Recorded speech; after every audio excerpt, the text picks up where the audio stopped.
Good morning बच्चों। Integration by partial fraction.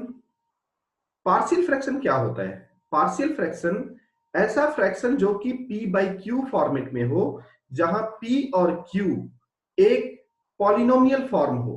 Example के लिए यहां पे आप देख सकते हैं कि p बाई क्यू फॉर्म ये भी एक पार्टिकुलर लीनियर है यहां पे, और ये हमारा एक पॉलिनोमियल है 2x minus 3 3x plus 4। Correct? तो लीनियर फॉर्मेट में यहां पे हमने दिखाया है। तो ऐसा फ्रैक्शन जो p बाई क्यू फॉर्मेट में हो उसको हम लोग पार्शियल फ्रैक्शन बोलते हैं। अब पार्शियल फ्रैक्शन में दो पार्ट है। पार्शियल फ्रैक्शन एक बोलते हैं प्रॉपर पार्शियल फ्रैक्शन, दूसरा बोलते हैं improper partial fraction. Proper partial fraction वो फ्रैक्शन होता है जहां पे पावर इन द न्यूमरेटर जो है छोटा होता है पावर इन द डिनोमिनेटर से। तो एग्जांपल के लिए x square plus x plus 2 divided by x cube plus 4x square minus 7x plus 1। यहाँ पे देख सकते हैं एक्स क्यूब हमारा डिनोमिनेटर में बड़ा है, इसलिए इसको प्रॉपर पार्शियल फ्रैक्शन बोलते हैं। इम्प्रॉपर पार्शियल फ्रैक्शन उसको बोलते हैं जिसका पावर इन द न्यूमरेटर बड़ा है। एग्जांपल के लिए x to the power 4 minus 9x square minus 10x plus 7 divided by x square plus 4x plus 5। अब यहाँ पे क्या है कि ये हमारा पावर इन द न्यूमरेटर बड़ा होने के चलते हम इसको पहले क्या करेंगे, फर्स्ट हम लोग इम्प्रॉपर पार्शियल फ्रैक्शन को प्रॉपर पार्शियल फ्रैक्शन में कन्वर्ट करेंगे। कैसे होगा?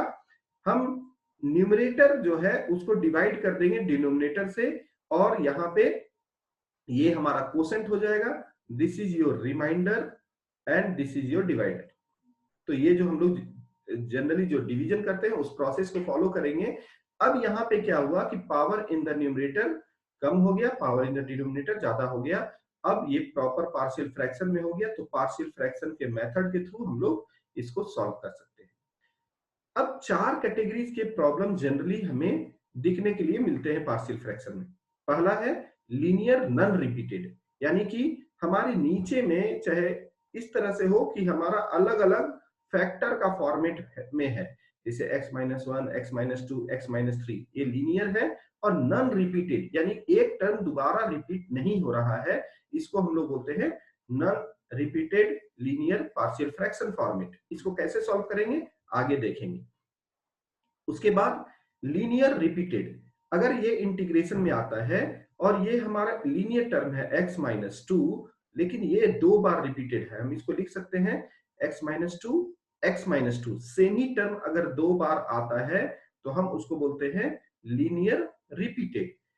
तीसरा कैटेगरी जाता है क्वाड्रेटिक नॉन रिपीटेड। अब यहाँ पे थर्ड एग्जांपल में देखते हैं कि ये हमारा लीनियर हो गया, लेकिन ये हमारा क्वाड्रेटिक है, लेकिन ये नॉन रिपीटेड है।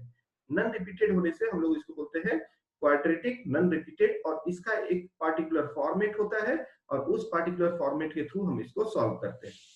फोर्थ है क्वाड्रेटिक रिपीटेड।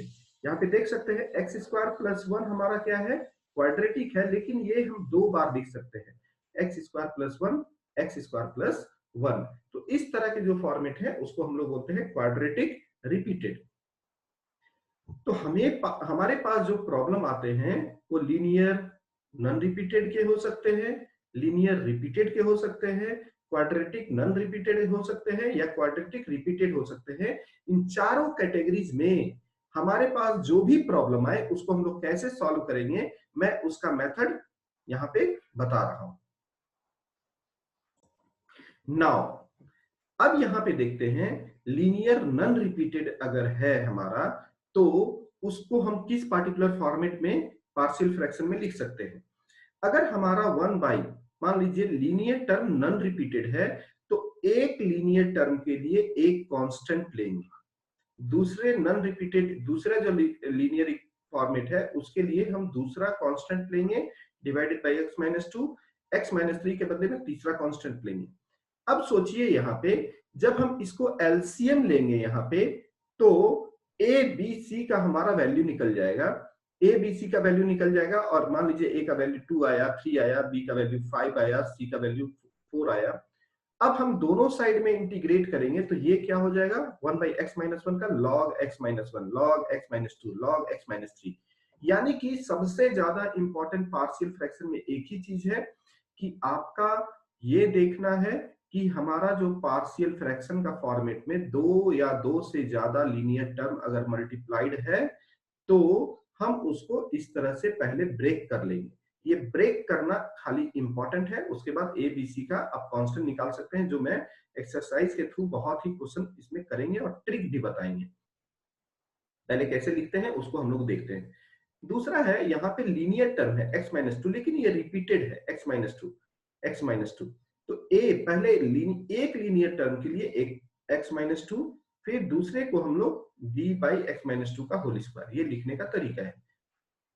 उसी तरह से यहाँ भी एलसीएम लेंगे और लेफ्ट और राइट को जब हम इक्वेट करेंगे तो हमारा ए और बी का वैल्यू निकल जाएगा और उसके बाद सिंपल क्वेश्चन हो जाता है।